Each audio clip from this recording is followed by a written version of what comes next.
this little 100-acre farm with a falling down set of barns, and my dad much more enjoyed going and buying farm equipment and four-legged beasts for our place than he did practicing the law.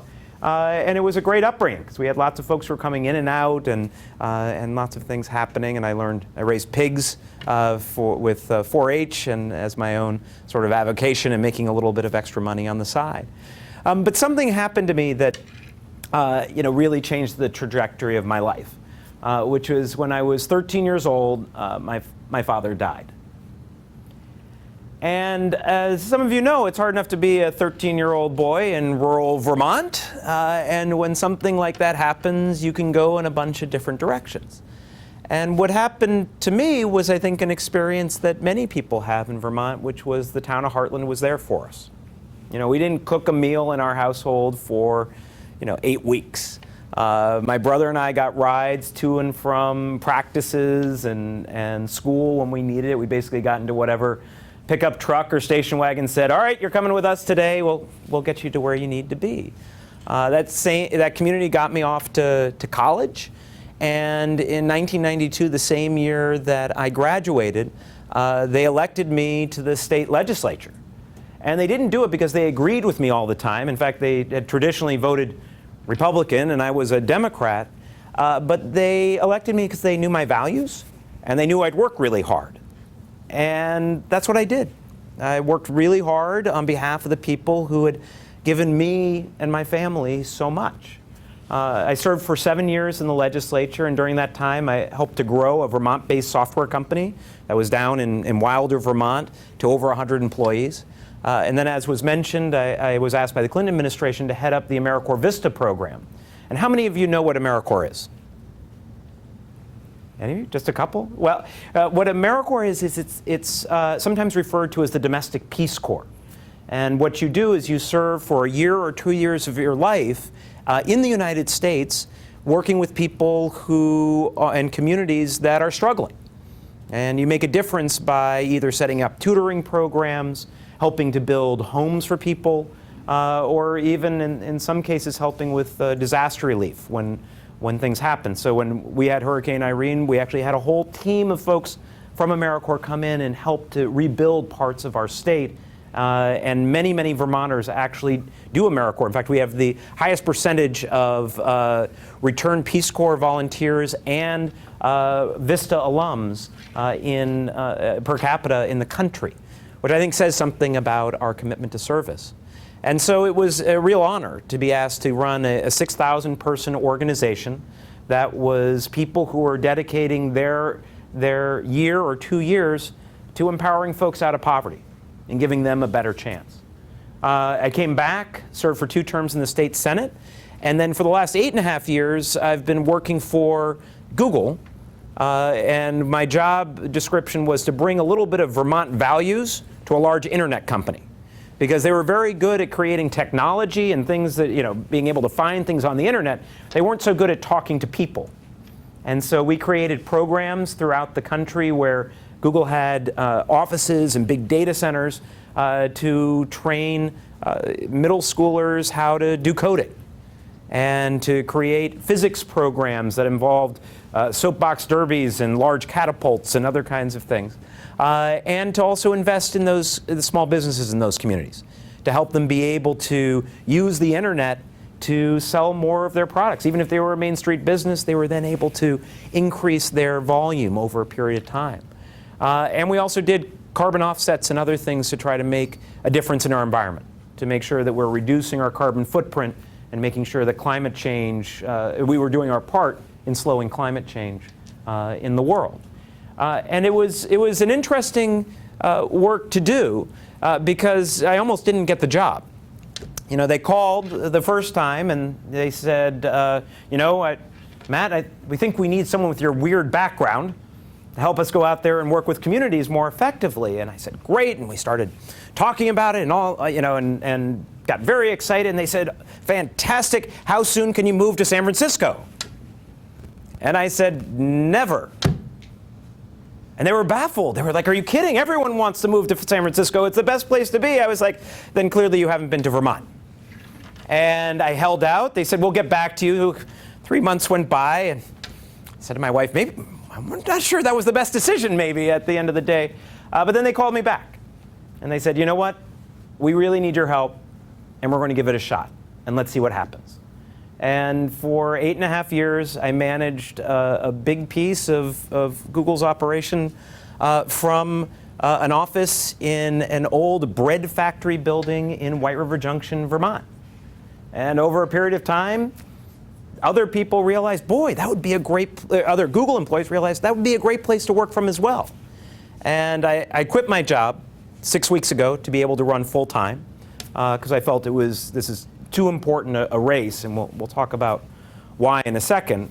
But the office is remaining open with Google employees working out of that same bread factory building, contributing to the economy of the state of Vermont. And to me, that was one of the exciting little successes that came out of it, was sharing with a company like that this is a great place to hire people, to be able to raise a family, and to be involved in innovation. And I'm running for governor because I want to have those stories not be an exception to the rule. We have all of the great pieces to be able to have a thriving and strong economy. We have great downtowns, including the St. Albans, which is just, I mean, the beauty of the work that's been done there is fantastic. We have really good schools compared to the rest of the country. We have more institutions of higher education per capita than any state in the country. And we have an incredible innovative spirit that's here. And and you don't need to look any further than a company like Dealer.com, which I don't know if, have you heard of Dealer.com as a company? How many? So this is a software company that was started by, I believe it was 4 guys from Franklin County who got together and figured out that there might be a better way to do websites for auto dealers. Right? They said auto dealers need to advertise, need to get out there to let people know about the cars that they have available and why their cars are better than everyone else's. And so they started doing these websites and platforms for auto dealers here in Vermont to help them be more successful. Well, it took off. They grew to a company that was serving the whole world from a setup in Burlington. And they sold the company a year and a half ago for $1 billion. Now, that's a lot of money anywhere, much less in the state of Vermont.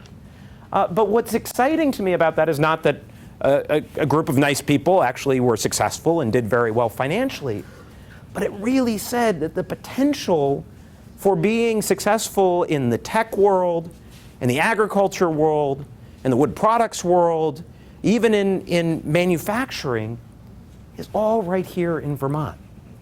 We have that potential. But we have to be intentional about it. We can't just, it doesn't just happen. We've got to be out there actually investing in education that can give you the chance to understand what are these new innovations that are coming out, how to work together collaboratively. It means doing the kind of investment in our downtowns that we've been doing so that they are places where folks want to live and innovate and bring their ideas. It means being focused on growing, that we need to be a state that doesn't stand still. And in fact, if we wanted to have the same number of people under the age of 45 who were in Vermont when I graduated from college in 1992, we would need 50,000 more people. And that's a lot. But we need to be proactive in making sure that we've got all of those pieces to make it work. And the other part that I also talk about is the need for broadband, and to make sure that internet access is something that is available to everyone in Vermont. And that's doable. I've been a part of doing it at Google for the last 8.5 years, bringing high-speed internet to communities across the country. We can do it here in Vermont as well. And the importance is that it's the electricity of our time. And I don't know how many of you know this, but Vermont actually had the community that was the last to get electricity in the entire country. We need not, and it was in 1964. It wasn't that long ago. We need to not be that state for high-speed internet. Because as you know, it's the access to communication, it's the access to information, it's the ability for people who are studying for a class or doing research to have equal access to the information you need to be successful in a classroom. It's also key to having an entrepreneur, someone who has a great idea that wants to bring it to scale, whether it's selling a new product or it's actually doing something that involves software. They need to have that access in their spare bedroom, in the garage, in the barn, to be able to compete on a level playing field. And we do have the chance to do that because we have, I think, the greatest state in the country. And with the internet and with the ability to share ideas really fast and quickly and in real time, we can then compete with anyone anywhere and be successful from right here in Vermont. And that's what I get excited about. I get excited about talking to people who are doing that kind of innovation now, talking to people who understand that there's a vision for Vermont, which might be a little different from what we have today, that allows us to change, allows us to grow, but to build on that foundation of great communities, incredible history of entrepreneurship, the history and the authenticity of our towns, our downtowns that are beautiful and different and excellent, and a commitment to things like education that we've had all the way through our history that now can benefit us across the board. So I'm delighted to be here and to be a part of the talks that you're bringing. And I'd be happy to take any questions that you have. Yeah. Hi, my name's Sydney. I have a question for you about how do you feel about the topic of legalization of marijuana in Vermont? Thank you for the question. So I have come to the conclusion, and it hasn't been an easy one, that the current prohibition on marijuana is not working. And it's not working on a variety of levels. I would actually say that the research that I have done has suggested that the current way that we handle marijuana is allowing for more young people to have access than if we actually had a regulated regime that brought it out of the black market. And I take this very, very seriously. I mean, I have 3 kids, Judd, Abe, and Cora. They are 10, 7, and 5. And I know from my research and the research done by people throughout the state of Vermont and the medical industry that marijuana does harm to young brains. It really does. And if I can leave you with no other message, it is that marijuana is damaging to developing minds. Yet, the use among young people in Vermont is high currently. In fact, there is some research that was done that said that the access to marijuana is a lot easier right now than alcohol. And to me, that means that we're not doing our job right. So I believe that we can get ahead of the curve, not do a Colorado-style legalization, which was sort of a free-for-all, but actually create a very regulated regime where it is legally distributed to adults in an appropriate fashion. And I also don't believe that this is going to be some big cash cow that's going to make us all this money and solve all of our problems. I've learned long ago that you don't count money that you haven't seen yet. It's another good lesson, by the way. Do not count that money that you haven't seen yet. But also because I would put first dollar into prevention and enforcement. And if we put the kind of money that we put into reducing smoking, which I think has actually been very effective in Vermont, if we put that same kind of money into reducing marijuana use among people under the age of 21, for whom it really can do some harm to your brain development on the long term, I think we can actually reduce dramatically the number of people who are using at an age when it can actually do damage to your brains. So that's where I've come to that conclusion. And I also believe that we need to do it sooner rather than later, because if other states around us do referendum legalization, which means they just go to the public and say up or down, are you going to legalize it? You then you end up with sort of a Wild West scenario like they've had in Colorado. And if Massachusetts and Maine does that ahead of us, we'll be reacting to them, when instead we can actually do this in a Vermont way, which is about safety and about reducing among young people and about labeling and those other things. And we can then drive the conversation and how it's done rather than having to react to other states. So that's my take. Thank you. Yeah. What do you think is Vermont's biggest problem right now? So I think that Vermont's biggest problem is the economy. And it's interesting because if you look at the normal statistics, like most people look at unemployment numbers as the main statistic. Our unemployment numbers as a percentage is actually not that high compared to other states. The problem is there's a huge amount of underemployment, so people who have a job, but they're still in poverty. Or it's the fact that we have been losing people who are under the age of 45 on a regular basis. And that is a recipe for disaster in the long term. As I mentioned, we would need 50,000 more people just to get to the same number of folks under the age of 45 that were here in 1992 when I graduated from college. Because you want to have a wide spread of ages to be a part of the workforce, to be a part of the entrepreneurial community, to be folks who are starting businesses or working on farms. And if you're losing that group, you're going to be in trouble. Now, I don't think it's just an issue of we need to start somehow importing people in.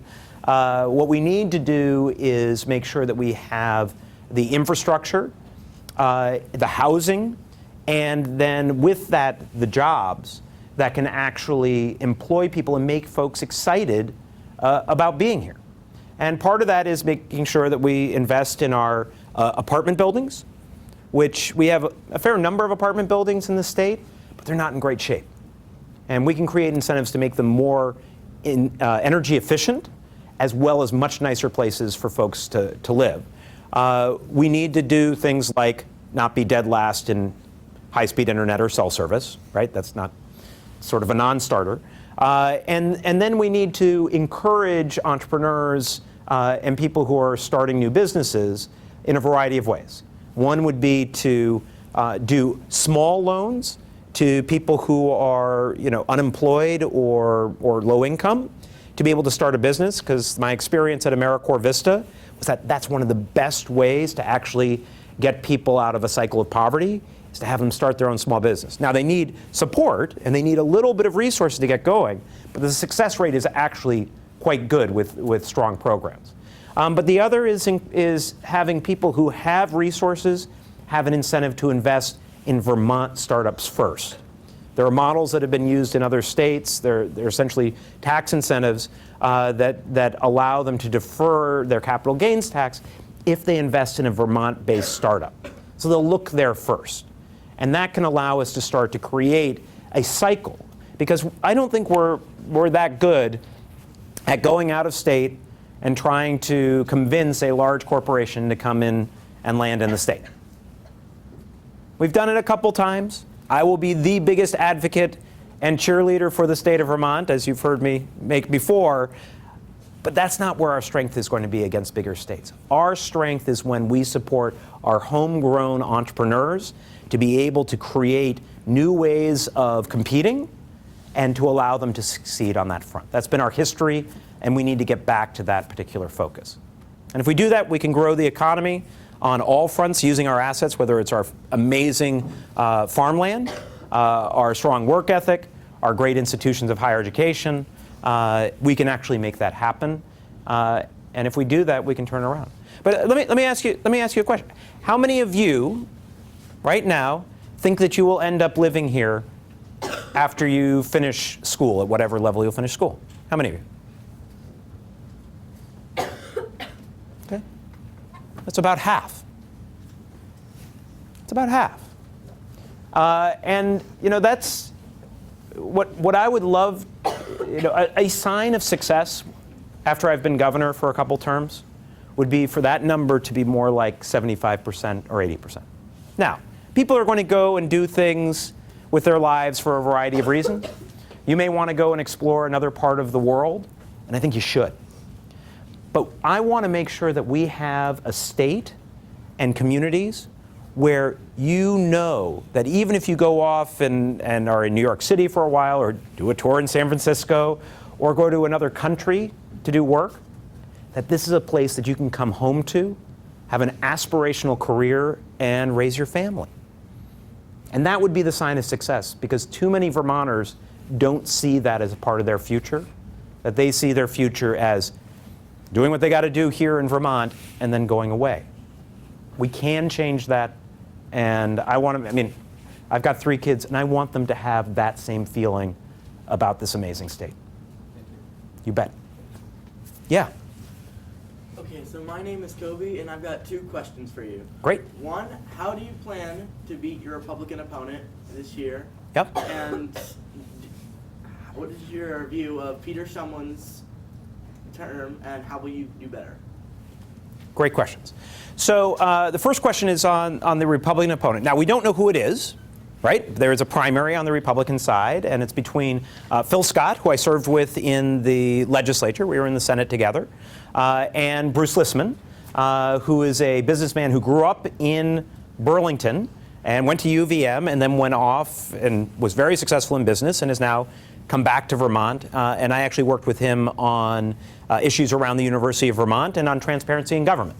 So the nice thing about Vermont is you tend to know the people that you're in campaigns with, and they tend not to be, how should I say this, the type of politics that you see in Washington or in other parts of the country, right? It's just not, that's not our style. And so the question is, how would I win against either one of the Republicans? And here's what I would say.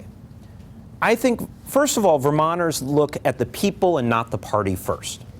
Right? I think we tend to vote more Democratic, than Republican. That tends to be our trend in general. If you look at congressional delegation or you look at the House and Senate in Vermont. But what they're looking for is someone who has deep Vermont roots and a connection to the state.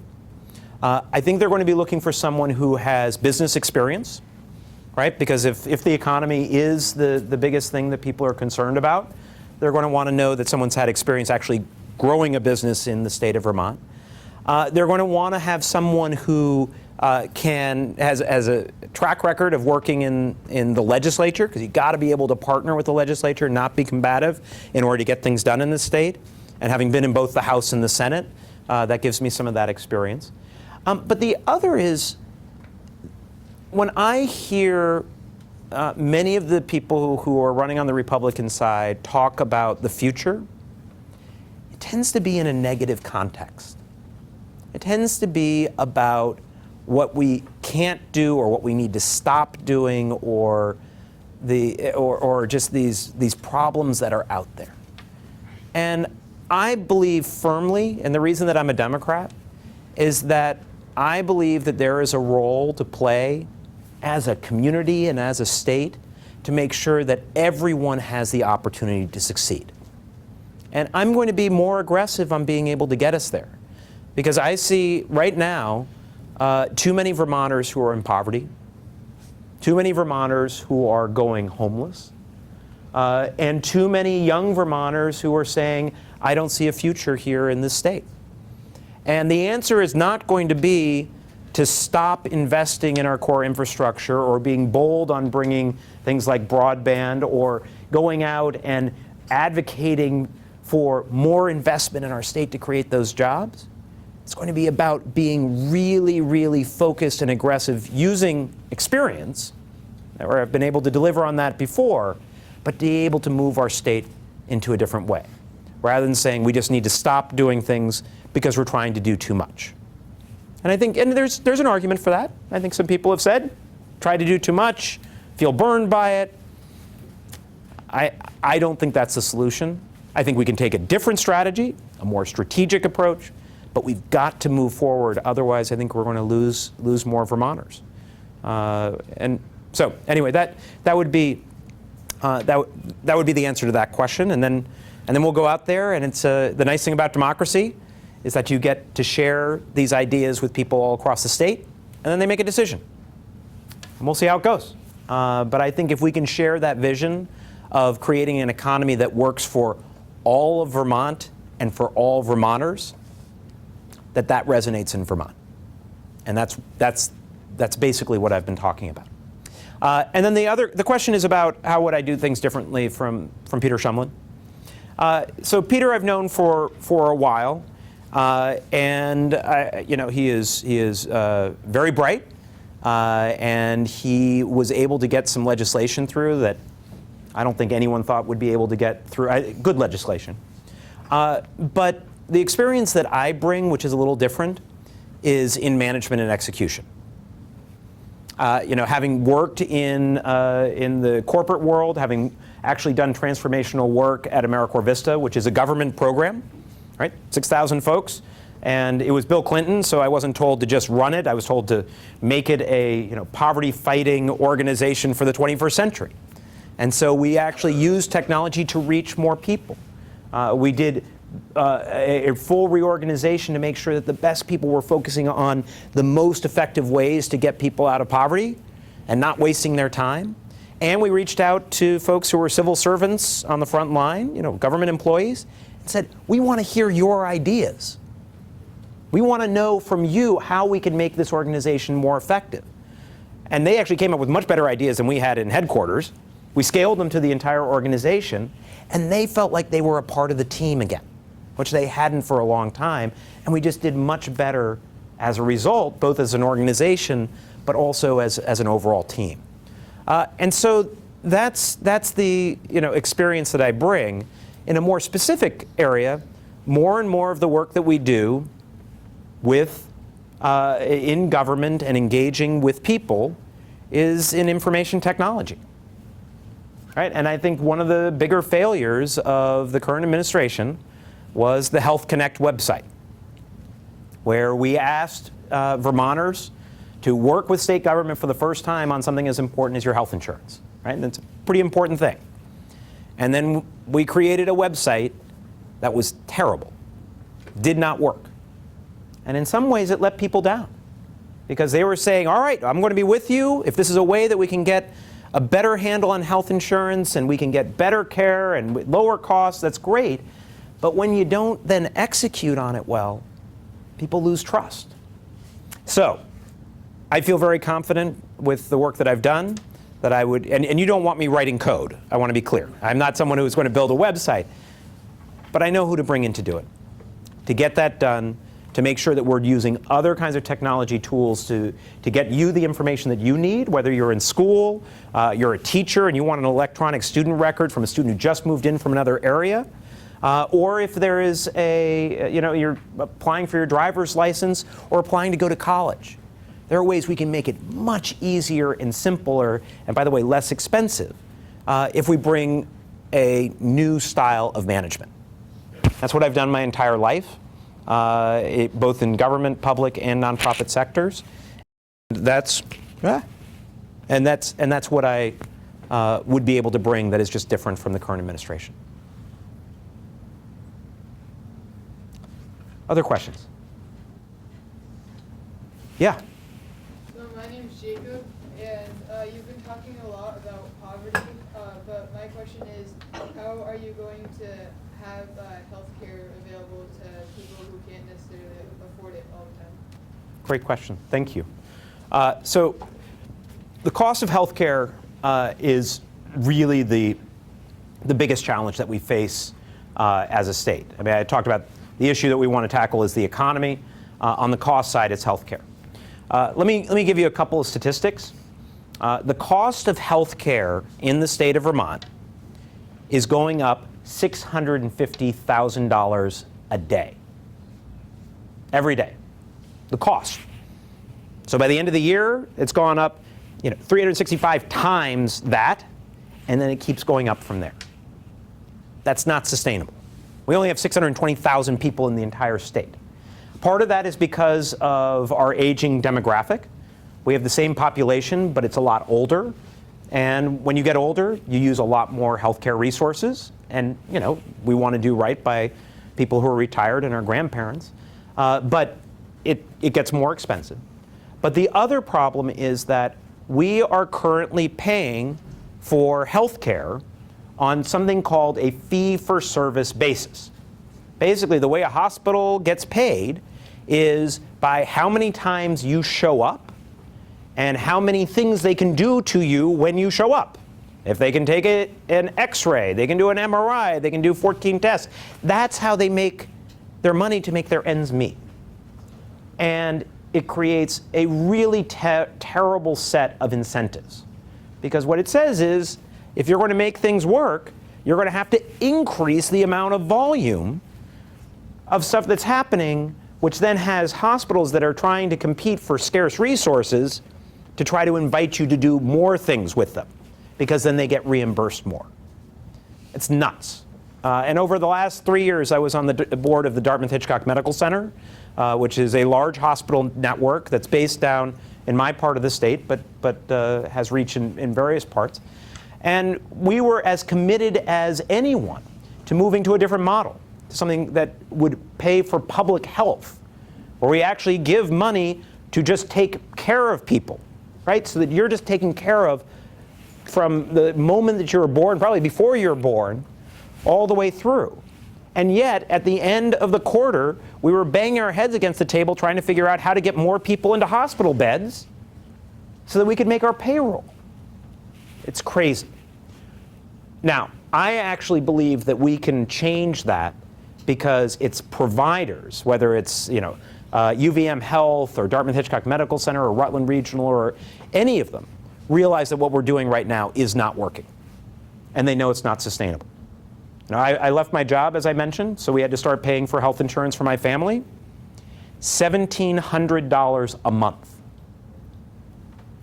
with a high deductible. And we're healthy. And that's 2 mortgages on a house. It's a huge amount of money. And so I think people are ready to think about this in a different way. And here's what I believe we can do. The first is that we can be the first in the nation that actually says we're going to pay for public health. That we're going to actually give resources to our healthcare providers to take care of you in the most efficient and effective way possible, not based on how many visits they can fit into a 15-minute time period. The second is that I believe we need to have universal primary care. That every person in the state has a primary care physician, and that we pay for that. Because the difference in having a primary care physician and not is huge, both in terms of your health, but also in cost. If you have someone who you can call when you have a sore throat, for them to tell you whether or not you actually need to have a throat culture for strep, and where you can go to do that rather than having you show up at the emergency room, the cost difference is 10 times. So I believe that the best thing we could do to contain costs and to get to better health is to make sure that everyone has a primary care physician. You then have insurance for other things. There are elective things that sometimes people have, which they may or may not need. And if we can get those incentives so that the doctor or the hospital is not encouraging you to do the most expensive solution, but actually the just best, most cost-effective solution, then we can actually contain costs on that side. But this came home to me in a way that I would not wish on anyone, which is that I was running for statewide office 6 years ago, and both my parents have passed away at this point. I have a younger brother who's divorced, and so we were at the end of that campaign, and actually I was in St. Albans at the time, and I got a frantic call. Which is that my brother, who was 40 years old at the time, had a stroke and was being rushed to the emergency room to have his head opened up. And so what do? You get in the car, you drive a little quicker than you might otherwise down 89, and you're there with your brother. And he flatlined the next day. He came back. We don't know why. And today he's doing well, and he is still there as a parent for his 2 kids, and I'm very, very thankful. But a couple of things to take away from that experience. One is he had 2 part-time jobs, neither of which had health insurance. We had no health insurance.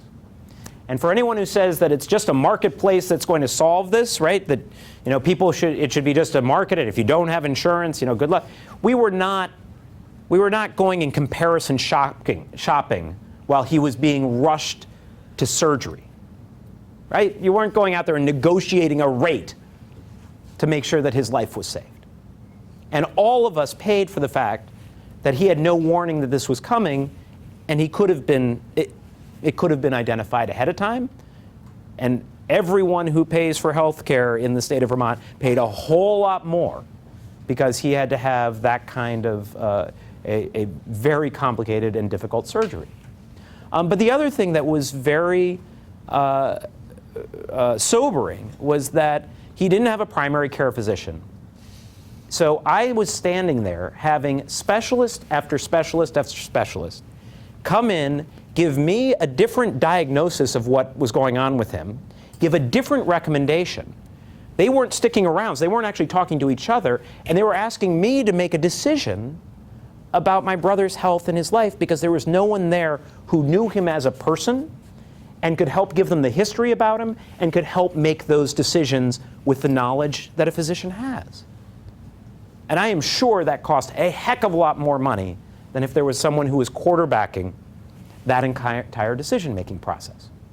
Which is why I feel that is where we need to go in order to reduce costs, get better health, and make sure that everyone in Vermont is covered.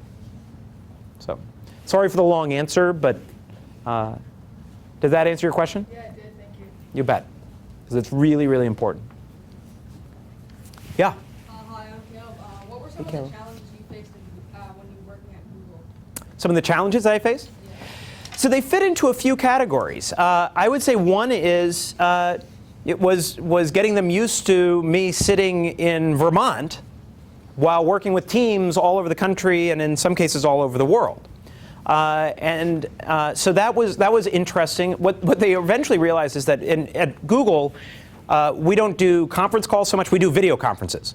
Right? We've got these video conference setups. I'm sure you guys use video conferencing, whether it's Skype or Google Hangout or whatever. And so we would do that all the time. And what they realized was that even when they were out at Google headquarters and they were in two different buildings, they didn't actually bother to go down and walk over and meet with the person. They'd just do a video conference there because it would save time. And so I stopped telling people where I was. And they started thinking that I was out there with them, which was actually kind of great, right? Because they didn't think anything of it, and then they found out that, oh, wait, you're way over there, and it's 8 o'clock at night. That's interesting. So we had to adjust the schedule to be able to make that work. When you work for a California company, they expect you to work California hours. So I had mornings with my kids. My wife's a writer, and she likes to write in the morning. So I would do sort of the morning duty. I would get to work at about 9:30, but I was usually there through dinner. So I would work until, usually 8 o'clock at night, because it was a big job, and then come home, and that was a part of it. I would say the second challenge was also an exciting part, which was the amount of travel. So I would have to travel 3 weeks out of 4, and it wasn't all week, but it meant getting on an airplane and going to another part of the country or the world. And it turns out that I really like my family. And they're lovely and magnificent, and I just didn't get to see them as much. And that was a tough part to get used to as well. But the nice thing about a company like Google is that they give you real vacation, and they give you time off. They gave me 6 weeks off when 2 of my children were born, to be able to be there to support them in their first weeks. And they let me spread it out because it turns out the dad is actually not so useful in the first 4 or 5 weeks, but by week 15, it's really nice to have someone around to help out with things. So they were very accommodating that way. So that sort of balanced out the pieces, but that travel part was hard.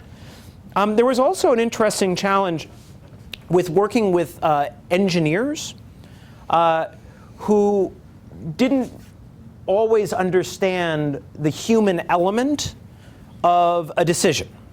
So the way that I got my job actually was that they tried to build a 1 million square foot facility in a community of less than 10,000 people, so sort of the size of St. Albans, and they tried to do it in secret. Now you can imagine that doesn't work very well, right? They were doing it because they were, in competition with other companies. They didn't want them to know they were going to have that kind of infrastructure. But as you can imagine, just like here, word got out in about 15 minutes, and then people at the company who were trying to, maintain the secrecy were denying it, and they landed in the New York Times with a headline that said Google hiding in plain sight.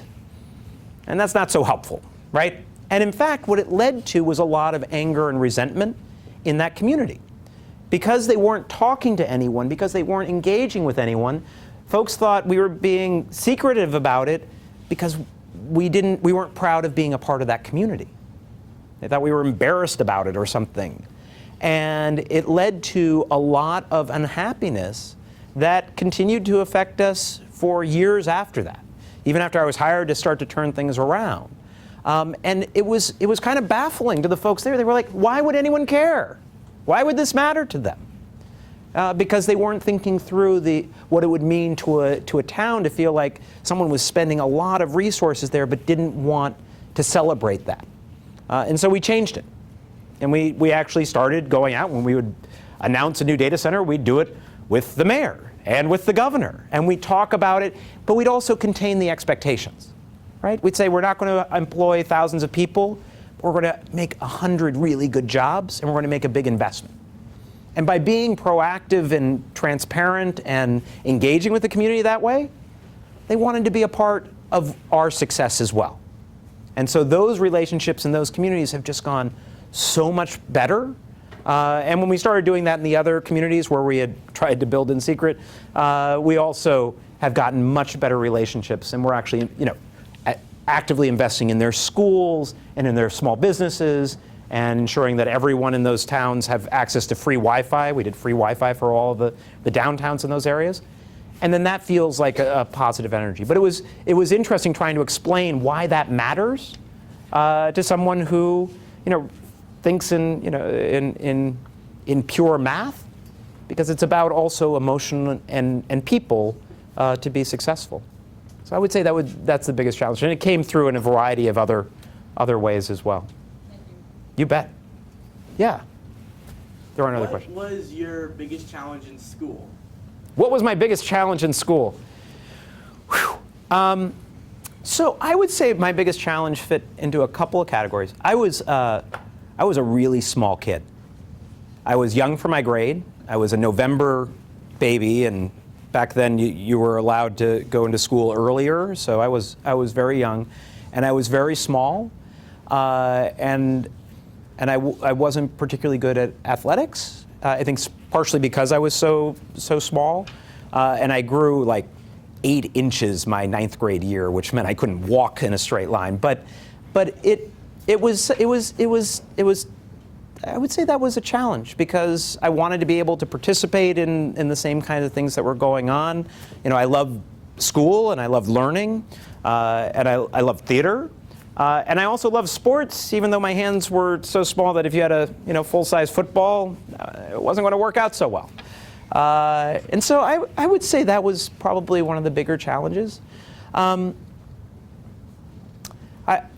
also sometimes I went to 2 different schools. So I went to Heartland Elementary School for where my kids are going now, which is kind of fun. In fact, they have one of the same teachers, which is really nice.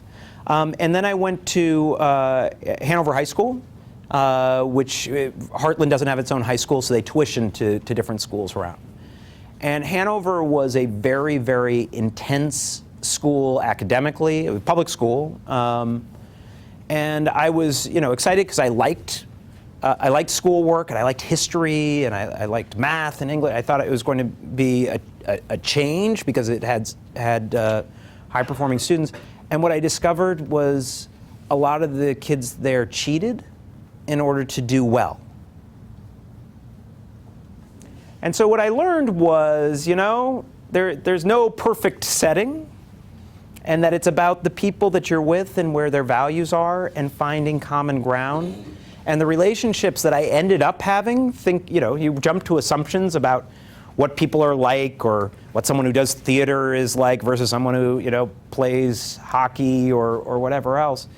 But I eventually, probably because of those two very contrasting experiences, learned to appreciate people who had very different skills and passions than I did, and became very close friends, and we remain friends today as a result. But that was through a series of tough experiences along the way. And for any of you who are having, not your perfect time, you're 7th and 8th grade, is that right? Yeah. You are not alone. There is no perfect 7th or 8th grade experience. And so the more that you can be comfortable in who you are and what you care about, while also appreciating what someone else is able to do really well and what they care about, you can be a hell of a lot more powerful as an individual and as a group. And I feel very fortunate that Heartland was a place that really embraced that. Small school, we had 24 kids per class, 2 classes per grade. And we were able, because of that, we were able to connect with each other, even though we all ended up doing different kinds of things. I think that was helpful. I hope that, and spelling. Oh my God, I to this day am not a great speller for whatever reason. Drives my wife crazy, but yeah.